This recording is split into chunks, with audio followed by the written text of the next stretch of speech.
Economía a debate.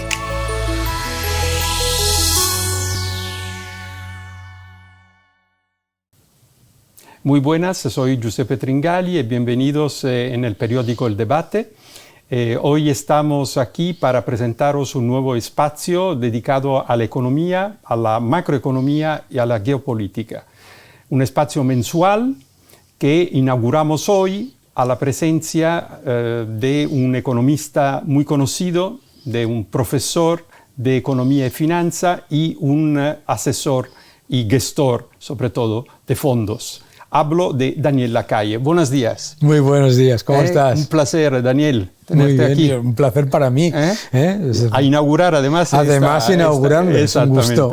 Este momento, ¿no? Este espacio que hemos llamado Economía a Debate. Sí. Porque cada mes tendremos opiniones distintas sobre la situación económica internacional, pero también luego, obviamente, de España, ¿no? Claro. Entonces, yo empezaría a hablar un poco en general de la situación económica a nivel mundial. Hemos salido de una pandemia que parece ahora haber entrado en una lógica más endémica, pero en el 2022 hemos tenido la mala suerte, ¿no?, de tener que asistir también a una invasión de Rusia en Ucrania y por lo tanto a una guerra que nos ha creado aún más problemas de lo que probablemente hubiéramos tenido con el coste de la energía, que se había incrementado también antes de la misma guerra, ¿no?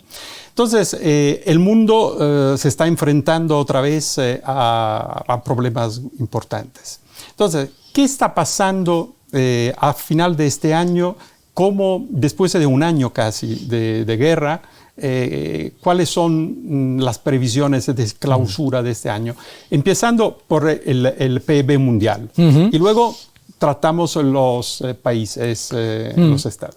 Creo que si miramos el PIB global, pues vemos una desaceleración muy fuerte y además generalizada, en la que hay dos factores de ralentización para mí claves, ¿no? El frenazo de China y la Unión Europea, que claramente está en un estancamiento que probablemente no entre en recesión en el año 2022, pero probablemente sí en el año 2023. Yo creo que ese frenazo de la economía global viene, yo lo llamo la resaca de los estímulos, ¿no? Hemos tenido unos enormes estímulos fiscales y monetarios en el año 2020 y 2021 y el impacto de crecimiento potencial de esos estímulos ha sido muy bajo, por no decir inexistente, y por otro lado hemos tenido el efecto de la invasión de Ucrania.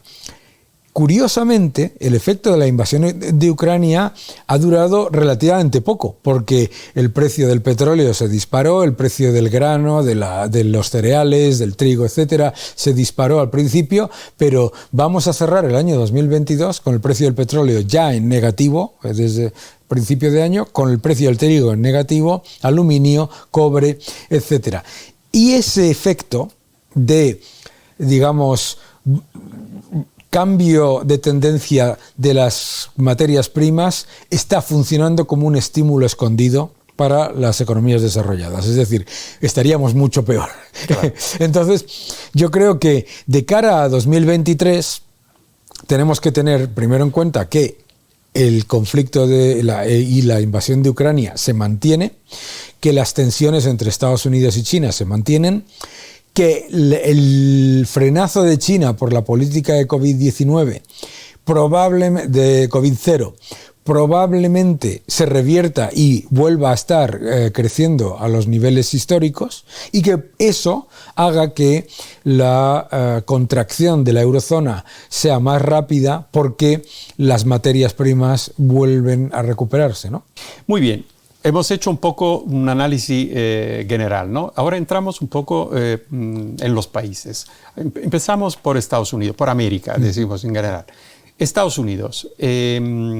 Biden ha sido quizás uno de los pocos presidentes que han mantenido una de las cámaras, sí, en el midterm, aunque la última noticia es que un diputado se ha ido del Partido Democrático, se ha hecho independiente, por lo tanto Kamala Harris, sí, la vicepresidenta, se convierte en indispensable en la votación, en la mayoría de él. Pero bueno, esta para los democráticos ha sido una buena noticia. Sí.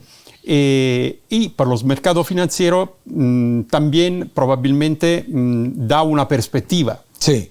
Positiva o negativa, pero da una perspectiva, cosa que podía ser en duda si se perdían las dos cámaras, evidentemente. Claro. Entonces, la política de Biden va a seguir hasta las elecciones próximas. ¿Y qué política va a hacer? Se habla de posibilidad de recesión, sí, pero luego últimamente la inflación ha bajado un poco, sí, y se ha tenido también un rebote en el crecimiento, ¿no? Entonces, ¿cómo ves tú? Yo veo, Estados Unidos es una economía que es muchísimo más dinámica que la europea, es muy flexible. Y lo que ha demostrado es que, habiendo estado en recesión técnica a principios del año 2022, el primer y segundo trimestre, se ha recuperado muy rápidamente y tiene capacidad de recuperarse muy rápidamente. Eso es muy positivo. Desde el punto de vista político, también se ha demostrado que la administración Biden no ha sido ese cambio radical hacia la izquierda, ni todo lo contrario, de hecho. O sea, todas las políticas económicas y de política exterior de la administración Trump se han mantenido. Siguen los mismos aranceles, la misma política impositiva, se han hecho muy pequeños cambios, no ha subido masivamente los impuestos, ha sido mucho más inteligente con respecto a la economía que ideólogo. Y yo creo que eso lo está valorando claramente pues, la atracción de capital de Estados Unidos. El hecho de que el dólar este año se ha fortalecido masivamente con respecto a todos los activos de riesgo y a la inmensa mayoría de las monedas del mundo. Por lo tanto, como decía Bill Clinton, ¿no? It's the economy stupid, es la economía estúpido. Yo creo que la administración Biden ha decidido no estropear algo que iba bien. Y entonces yo creo que esa capacidad de remontar un periodo de recesión corto, etcétera, es muy elevada y por lo tanto a mí Estados Unidos es probablemente las economías que menos me preocupa, y creo que además la fortaleza del dólar relativa le da un as en la manga global muy fuerte, porque claro, es verdad que tienen elevada inflación, pero es verdad que tienen menos inflación cuanto más dólares entran en el sistema. Claro. Hablamos de Europa ahora, sí, ¿no? Europa que, como tú decías, es la que vive la situación más complicada, ¿no? Por varios motivos. Porque tiene un problema de materias primas, primero energéticas, sí, y segundo también de materias primas de alimentos o de tierras raras, por ejemplo, ¿no? Si pensamos a los microchips o a las baterías, etcétera, etcétera, sí, ¿no? Quindi tiene un problema también de preguntarse cómo ser más independiente. Claro. Porque del todo, la palabra italiana, digo, del todo será difícil, claro, ser independiente, pero tendrá que intentar de serlo cuanto más posible, ¿no? Total. La primera pregunta es, visto desde el mundo de la finanza, ¿tú piensas que lo vas a conseguir? No. Primera pregunta. No lo va a conseguir porque no quiere. O sea, si quieres ser relativamente independiente, tienes que producir las cosas que son necesarias en toda la cadena. Tú lo acabas de decir. Claro. O sea, tierras raras, litio, cobre, aluminio, gas natural, carbón. Necesitamos producir las materias primas, necesitamos tener la capacidad manufacturera y luego, obviamente, la Unión Europea se plantea todo como un consumidor digamos, egoísta. Un consumidor que no produce nada, pero que no le gusta el precio al que le venden las cosas. Y eso no funciona así. Hay que... Se ha visto. Y se ha visto. Ahora hay que mancharse las manos. Hay que mancharse las manos. No se puede tener una política de transición energética en la que ignores que vas a necesitar 8 veces más litio, 6 veces más cobre, 5 veces más aluminio, etcétera, etcétera, etcétera, y que eso hay que minarlo, claro, hay que producirlo, hay que hacerlo. Entonces, a mí me parece que el gran debate perdido en la Unión Europea es ¿por qué no somos conscientes de lo que son conscientes en China y de lo que son conscientes en Estados Unidos? Claro. Que tienes que tener al menos una cierta capacidad de control en toda la cadena, desde la minería hasta la producción. Claro. En el momento en el que dejas de tener control en una parte, aunque sea mínima, ya estás perdido, que es el problema de la Unión Europea. Entonces, el problema de la Unión Europea es que lo soluciona todo subiendo impuestos y pensando que el invierno que viene todo va a ir bien. Pero el problema estratégico y energético de la Unión Europea es un problema que venía de antes del COVID. Seguro. Lo hemos hablado tú y yo en otras ocasiones. Venía de antes del COVID con unos precios energéticos disparados y además con ese concepto de la dependencia del gas ruso. Fíjate que hace 15 años la Unión Europea producía más gas natural que lo que exporta Rusia. Y eso en 15 años entonces, ese problema no se ha solucionado y no se está solucionando.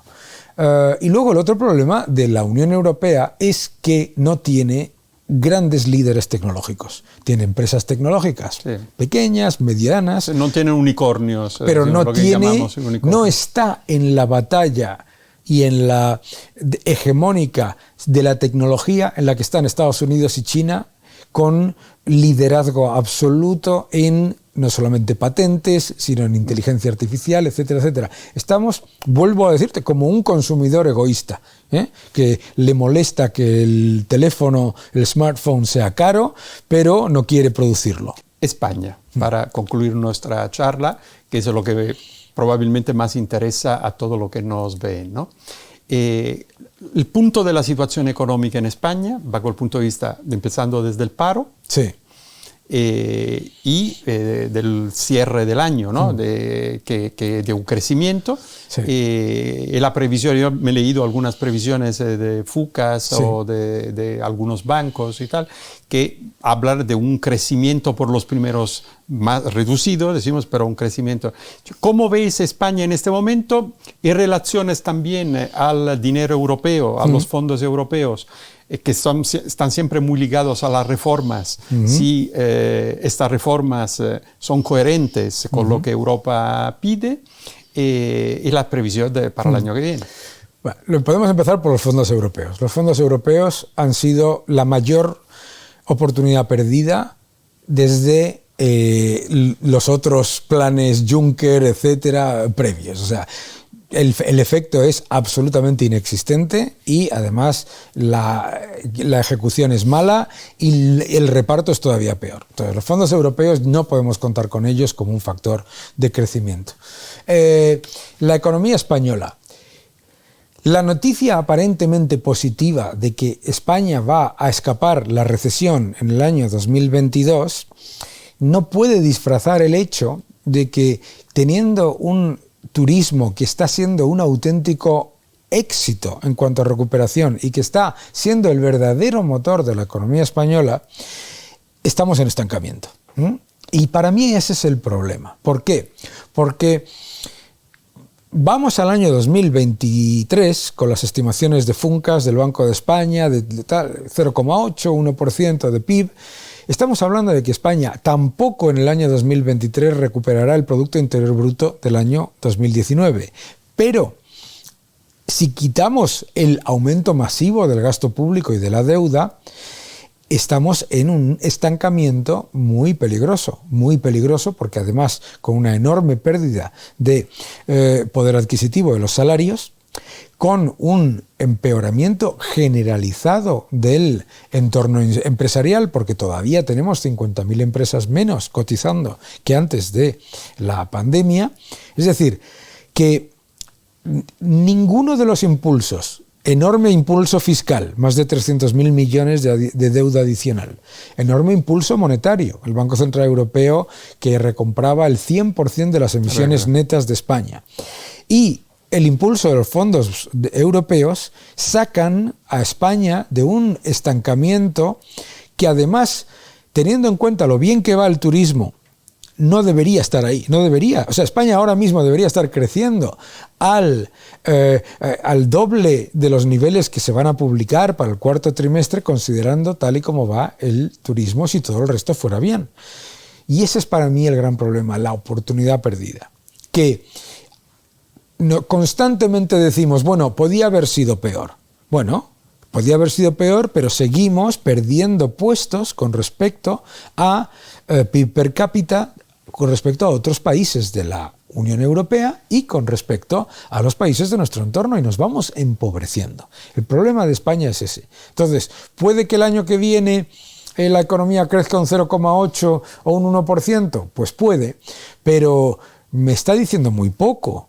Me está diciendo muy poco para, digamos, cualquiera que lo piense desde un punto de vista empresarial, en rentabilidad sobre el capital empleado, después del mayor estímulo fiscal y monetario de la historia, tener una recuperación pobre, endeudada y con destrucción generalizada de la renta disponible de los ciudadanos, pues no es una buena noticia. Y hablabas del paro.